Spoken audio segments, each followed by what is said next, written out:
여러분 안녕하세요. 네 번째 영매입니다. 5월 30일 유튜브 방송을 시작하겠습니다. 뉴욕 증시, 미국 장기금리, 미 국채 10년물 장기금리가 상승을 했습니다. 그래서 인플레이션 재가속화 우려에 하락 출발하였다. 그리고 하락 마감했죠. 대한민국 증시도, 미국 증시도, 아시아 증시도, 유럽 증시도 하락 마감했습니다. 국채금리는 상승을 했고요. 달러는 강세를 보였습니다. 주식과 코인은 약세를 보였죠. 그러면서 페드의 금리 인하 이슈가 뒤로 밀릴 수 있다. 이 우려가 나오면서 시장이 빠졌다고 미디어가 알려주고 있습니다. 여러분들께 물어볼게요. 그럼 앞으로 어떻게 될 텐데요? 앞으로 상승이냐 하락이냐 이거를 본인이 확신할 수 있으면 내 멘탈은 흔들거리지 않겠죠. 근데 미디어에서 페드의 금리 인하가 뒤로 밀리니까 지금 보시다시피 주식과 코인의 약세를 보시고 달러가 강세를 보이고 원화를 비롯한 신흥국 통화가 약세를 보이고 이렇게 국채금리가 상승에 나와서 시장이 불안해서 내 멘탈이 흔들거릴 수가 있어. 그래서 나는 투자를 하고 싶지 않아. 매도 버튼을 눌리고 얼마 뒤에 폭등이 나온다면 과연 어떤 사람은 땅을 치고 후회할 겁니다. 정말 세포에 너무 깊이 박혀가지고 그 상처가 잘 지워지지가 않죠. 저는 여러분들에게 이 말씀을 드리고 싶어요. 이거를 본인이 확신할 수 있어야 돼. 첫 번째, 경제 위기가 오지 않으면 상승이다. 경제 위기는 온다. 반드시 온다. 두 번째,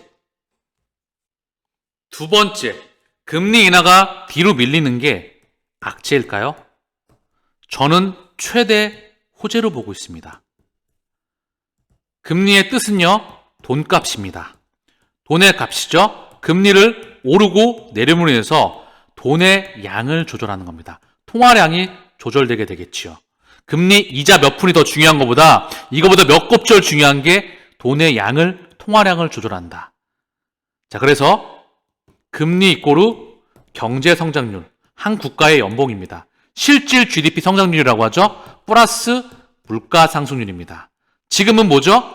경제 성장률이 미국, 유럽, 일본 죄다 박살났습니다. 한국도 죄다 박살났죠.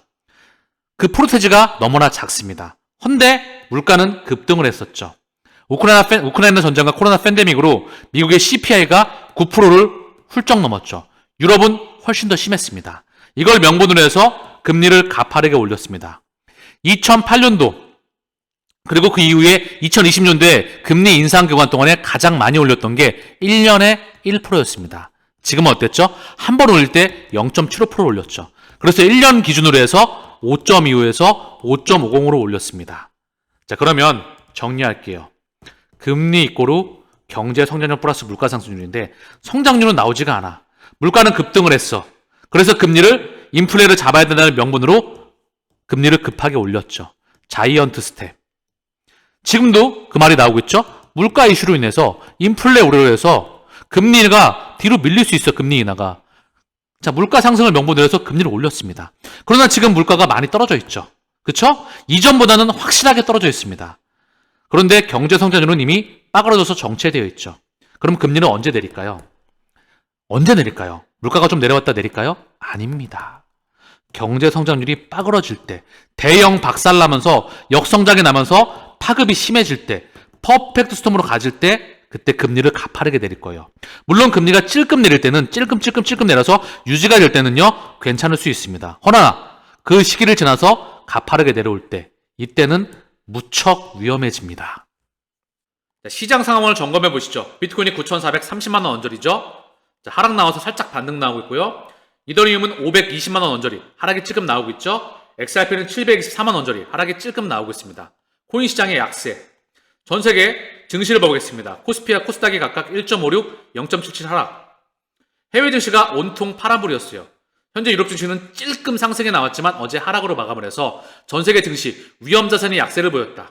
원달러 환율이 상승이었죠. 원화 약세, 달러 강세였습니다. 국채 금리가 보시면 1개월 동안 훅 튀었죠. 그러면 정리해 볼게요. 여러분들의 귀에 꽂히시길 바라겠습니다. 보시다시피 원화 약세, 증시의 약세, 코인의 약세였습니다. 달러 강세, 국채금리의 하락이었어. 그쵸? 국채금리의 상승이었죠. 미디어가 지금 위험자산의 약세를 보였는데 미디어가 이렇게 외쳤죠. 인플레이션 우려로 연준의 금리 인하가 뒤로 밀릴 것 같아서 시장이 이런 모습을 보였다라고 얘기해 주는 겁니다. 그럼 개인들의 머릿속에 어떻게 바뀔까요? 금리 인하는 좋은 거야. 이거를 박아주는 겁니다. 머리에 갖다가 심는 거죠. 이 방송을 여러 번 보시길 바랍니다.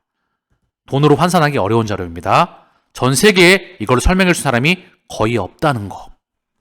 자, 이렇게 금리 인하가 호재이냐, 금리 동결이 호재이냐, 악재이냐, 이걸 판단할 수 있는 힘이 필요하겠죠. 그렇다고 한다면 원리와 통찰력이 필요합니다. 방법이 필요하다는 거죠. 근본, 고기 잡는 방법, 원리를 알 수 있어야 돼. 지금 제가 여러분들에게 원리를 알려드렸죠. 그러면 금리 인하가 좋은 게 아니네? 그렇다고 한다면 지금 빠졌다고 한다면 내 멘탈이 흔들거리지가 않겠죠. 지금 이 원리를 단계별로 1단계, 2단계, 3단계로 여러분들에게 이해를 시켜드렸습니다. 금융시장에 대해서 좋은 정보를 저는 드렸겠죠.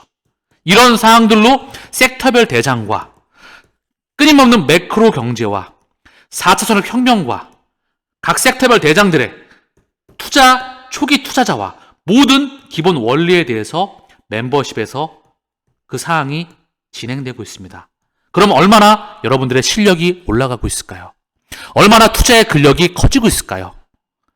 오셔가지고 최고의 영상들을 만나보시길 바랍니다. 방금 말씀드렸던 그 원리의 내용들이 하루 종일 오늘 하루 계속 제가 모든 시간을 투입해서 그 최고의 영상들이 제공되고 있습니다.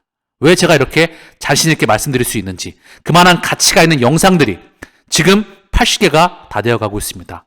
어서 오셔서 본인 것으로 만드시길 바랍니다. 그걸 본인 것으로 만들게 된다면 온전히 자녀들에게 밥상머리 금융교육과 투자교육과, 알고 계시죠? 유대인들은 어렸을 때부터 투자교육을, 밥상머리 교육을 시킵니다. 그리고 근본적으로 돈으로부터 독립하게 되죠. 그거를 바로 멤버십에서 알려드리고 있습니다. 꼭 참석하셔가지고 그 엄청난 기회를 맞이하시길 바랍니다.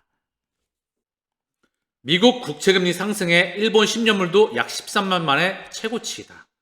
미국 페드의 금리 인하의 기대가 수그러들면서 국채금리가 상승했다. 그러면서 금융시장이 흔들거렸다. 라고 미디어가 얘기해줬죠.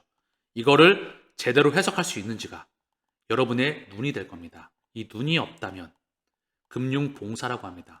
금융의 눈과 귀, 투자의 눈과 귀를 번쩍 틔우게 하는 게 멤버십에 전달되고 있습니다. 그만한 값어치가 있으니까 방송 때마다 말씀을 드리겠죠? 비블, 웹3, 소셜 네트워크 플랫폼 업체입니다. 비블, 리플로부터 투자 유치하였다. 리플로부터 투자를 유치하기 전에 비블은 삼성전자, 디지털 커런시 그룹, DWF 랩스, 거대 기득권으로부터 이미 투자 유치에 성공하였습니다. 그렇다고 한다면 홍콩 기반의 대체 불가능한 웹3, SNS 플랫폼 기업입니다. 메시징을 통해서 금융 결제로 연결되겠지요. 리플이 리플로부터 투자를 받았다. 그로 인해 XRP 레트로부터 비블이 확장해 나간다. 인프라와 펀더멘탈이 끊임없이 확장해 나가고 있다. 리플, 미국 법원에 SEC 제출 구제 신청 관련 답변서를 제출하였다. SEC는 영업 기밀과 민감한 정보를 부당하게 요구하고 있으며 리플은 SEC 주장과 달리 앞선 법원 판결에서 미등록 증권 판매로 규정한 방식을 더 이상 쓰고 있지 않다. 리플과의 소송은 민사소송을 진행 중이며 최근 과징금 규모를 놓고서 법적 공방이 오가고 있다. 다시 한번. 최근 과징금 규모를 놓고 법적 공방이 오가고 있다. 과징금 규모가 결정이 되게 되면 소송이 종료가 될 수가 있겠지요. 이더리움 현물 ETF를 통해서 우리는 어느 순간 상황이 180도 바뀌면서 반전될 수가 있다는 걸 확인했습니다. 리플과의 소송도 마찬가지입니다. 어느 순간 결말이 날 수가 있습니다. 이건 또한 그들이 결정한다. SEC 위에 있는 그들이 결정한다. 그들이 마냥 뒤로 딜레이를 시킬 수가 없다. 비트코인과 이더리움 또한 승인이 났죠. 리플과의 소송도 어느 순간 승인이 날 수밖에 없습니다. 따라서 움직이는 거기 때문에. 그런 분위기가 여럿 감지되고 있습니다. 리플 미국 정치 후원에 2,500만 달러를 기부한다. 자, 그러면서 암호화폐 및 블록체인 분야 정치 후원에 페어쉐이크에 2,500만 달러를 기부하였다. 브래드 알렌하우스가 지금 대선을 앞두고 있죠. 미 대선에서 트럼프, 바이든. 트럼프는 계속해서 친암호화폐 정책, 그것으로 도사선 지가 오래가 됐죠. 직접 후원금으로서 트럼프는 트럼프 대선 캠프 암호화폐 후원금 수령을 시작한다. 여기에 비트코인과 이더리움과 테더, 솔라나, USDC, XRP, 리플, 도지, 에이다, 시바이누, 아발란체 등 암호화폐를 통한 후원을 지원한다. 사실상 여기 받는 코인들은 결정이 난 코인들입니다. 여기 XRP와 도지, 에이다, 시바이누, 아발란체, 비트코인과 이더리움이 포함되어 있네요. 솔라나와 함께 말입니다. 자, 이거 한 문장으로 트럼프 전 대통령의 암호화폐에 대한 기조, 정책을 볼 수가 있습니다. 자, 그러면서 바이든 또한 미국 바이든 캠프 암호화폐 리더들과 접촉한다. 기조 변화가 감지가 된다. 바이든 대통령 또한 지금 암호화폐에 대해서, 코인에 대해서 긍정적인 기조 정책을 펼칠 것으로 보여집니다. 누가 됐던 간에. 그러면 비트코인, 이더리움, 승인, 친암호화폐 정책, 리플과 SE 소송 또한 어느 순간 다가올 수밖에 없다고 생각을 합니다. 물론 그 시기는 그들이 결정하지만 계속 미룰 수는 없습니다. 도널드 트럼프가 XRP를 보유하고 있나요? 기사 내용을 보니까 단순히 지갑 태그인 트럼프 프로덕션을 부착하는 것만으로는 도널드 트럼프의 소유권을 증명할 수 없다는 점을 인식하는 것이 중요합니다.